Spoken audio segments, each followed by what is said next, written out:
Hey guys, welcome back to another video where I discuss random Roblox games that I think are underrated. You obviously saw the thumbnail, so you know we are talking about a Roblox horror game known as The Intruder, created by Bulderme back in 2021.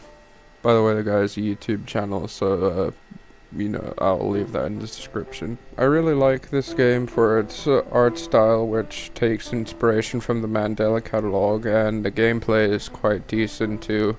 But for this video I want to go over the story that the game tells. I decided I wanted to approach this sort of like how Super Horror Bro Mike does his story explain videos, because I thought it would be interesting and I just thought it would be fun to make a video that way. So without any delay, let's jump right in.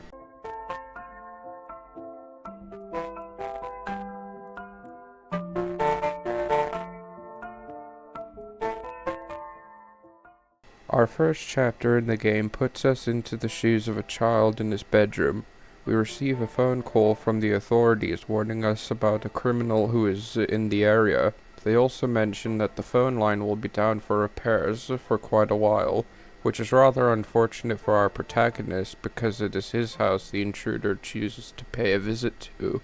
We must use the cameras in our home to keep track of the intruder's location, and if he decides to enter our room, we must turn off the lights and retreat to our closet.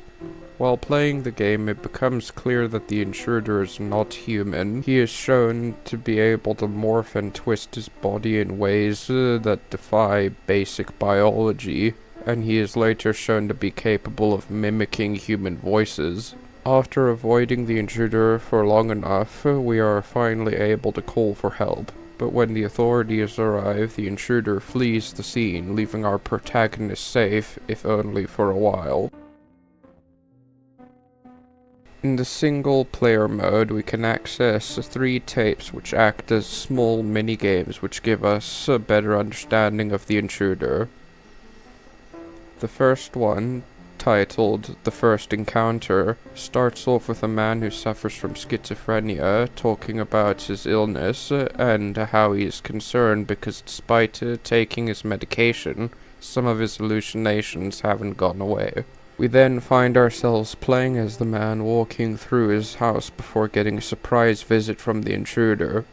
This gives us the idea that the intruder specifically targets mentally unwell people, because if they try to report it to anyone, it would just be passed off as a mental episode. The next tape, titled The Hideout, starts off with a conversation between a man and a 911 operator. The man reports that his son, named Jason, has gone missing and was last seen near his friend's house. We will soon learn that the man calling the 911 operator is named Henry, and he plays a very important role in the rest of the story. After the conversation, we cut to Jason in the forest, walking along a dirt path. He soon comes across the entrance to a cave, and upon searching inside, he comes across the intruder's hideout along with the intruder himself. The intruder tells Jason that now he's aware of his little secret, he will have to keep him trapped here. Jason attempts to escape, but it is proven unsuccessful. This is the end of Jason's story for now. The next chapter is where we are properly introduced to Henry. He explains that he is recording this as evidence for the police. We learn that the reason for this is because one day while driving with his wife and daughter, the intruder stepped out onto the road, causing Henry to panic and crash the car, resulting in the death of his wife and daughter. It's safe to assume Jason had either gone missing or just wasn't present at the time of the crash, as Henry never mentioned his son being in the car. Henry successfully found the intruder's hideout with the help from the internet and plans on gathering as much video evidence of the intruder to help put him behind bars for good. Upon arriving at the hideout, we find a pre-recorded message left behind by the intruder revealing he was aware of Henry's arrival. We must complete various puzzles that the intruder set up in order to find him. But once we finish our tasks, we are ambushed by the intruder, who attempts to lure Henry by mimicking the voice of his wife, who we learn later is named Sarah. Henry? You came back for me. Sarah? Is it really you? Of course it's me, silly. Come down here. I want to see you again.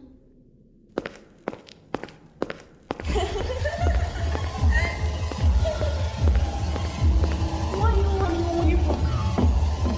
After Henry escapes, he leaves one final message stating that he hopes that what he recorded will be enough to stop the intruder for good.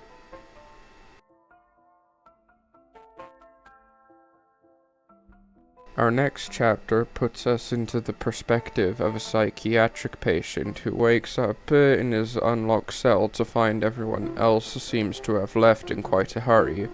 We see several drawings depicting the intruder, which may imply that Henry wasn't the only one who encountered this entity. Keep this place in mind for later. After powering up a generator and fixing an elevator, we find an empty security office with a camera system. It is at this point when our protagonist finds that 3 people have paid the hospital a visit. We soon learn that these 3 are in fact a trio of intruders, which include the original, who will be referred to as Greg from now on, the unhinged, a more nightmarish intruder with a gaping maw, and the vents dweller, a small shy intruder who slowly rolls through the vents, waiting to snatch the protagonist up. We are now forced to defend ourselves until the backup generators have fully powered on. After doing so, we can finally escape this nightmare.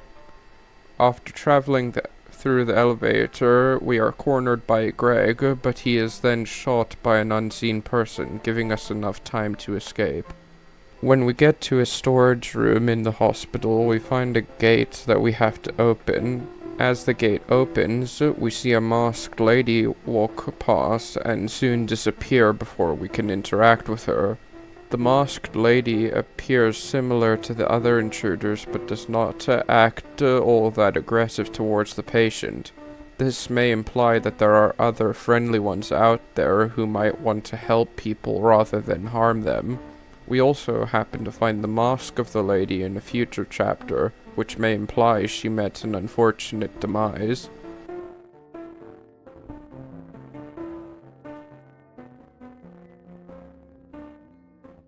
In the next chapter, we play as a man who we learn in a future chapter to be named Mr. Doe, who was sent by Henry to investigate a place known as the Oak Deer Inn. While there, Mr. Doe finds a book presumably left by one of the friendly intruders. In this book, we learn that the intruders are actually a species of ghost known as the Shen Yin. The Shen Yin in the Oak Deer Inn had become aware of what Mr. Doe was doing, and so he must now hide in his room until the machine he placed on the basement door successfully unlocks the door. After the door is opened, Mr. Doe finds a gun and travels down into the basement where he hears a voice telling him that he shouldn't be here. Mr. Doe travels onward regardless, and he discovers that there's an entire army of Shen Yin living underneath the Oak Deer Inn, slowly digging away at the stone to help build a new secret society.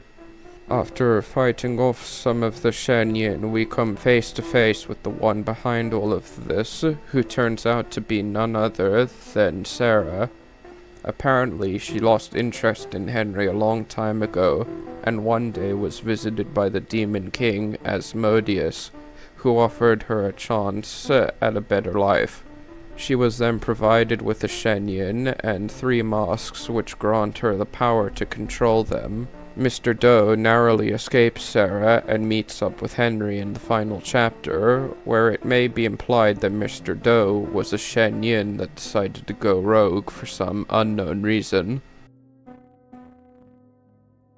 After giving Henry the address for the Oak Deer Inn, Mr. Doe warns him that Sarah is most likely aware that he is coming, and Henry brings a gun with for protection. When Henry makes it to the Oak Deer Inn, he finds it in an extreme state of disrepair, far from what it looked like in the last chapter. When Henry travels down the stairs, he finds some of Sarah's minions who he decides to sneak past to avoid getting overwhelmed. He then finds a large marbled room with several pillars and chandeliers, as well as 2 slabs which will soon be where 2 thrones sit. After traveling a bit more, Henry comes across a door leading to a place that resembles that of Greg's hideout from the previous chapter. It is here where Henry encounters a Shen Yin wearing the body of his son Jason, who attempts to kill him. Dad, is that you? Jason? No, this isn't possible. Come on now, Henry. It's not real. I'm not real? How can you say that? I'm real. The demons are real. Look what he did to me. Look at my face.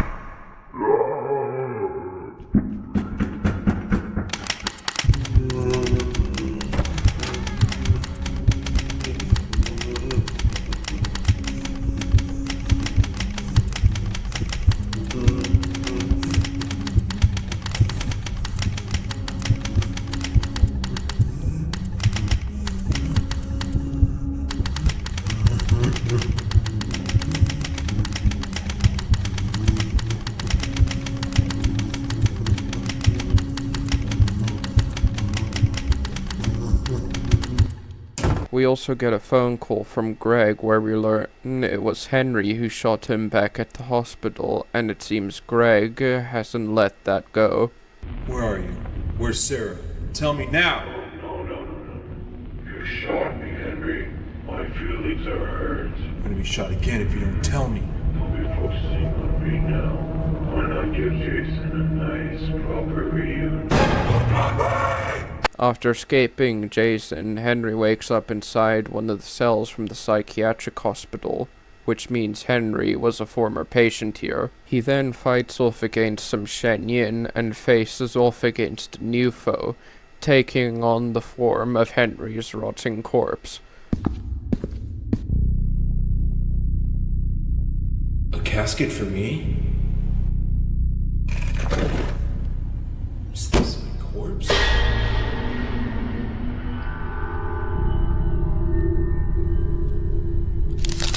I've been waiting for you.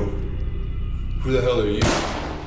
Don't be stupid. I'm the Henry you'll soon be. After fighting for a while, dead Henry meets his fate by getting hit by a speeding train. No more. I can't, you understand. You cannot kill what is already dead.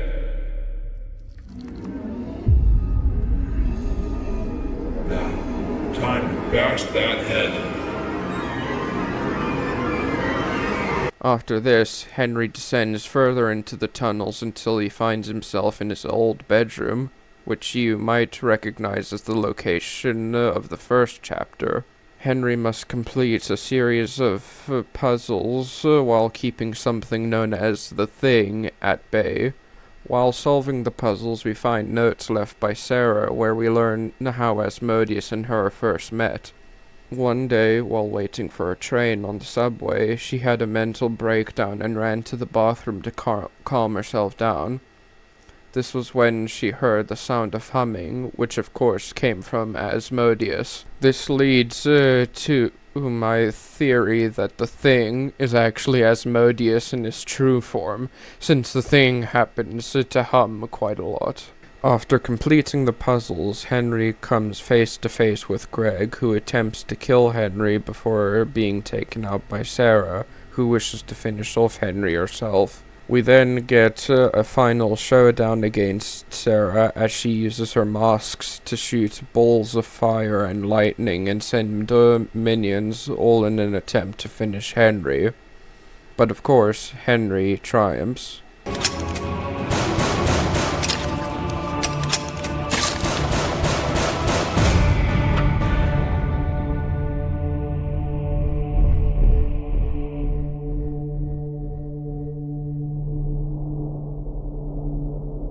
Asmodeus.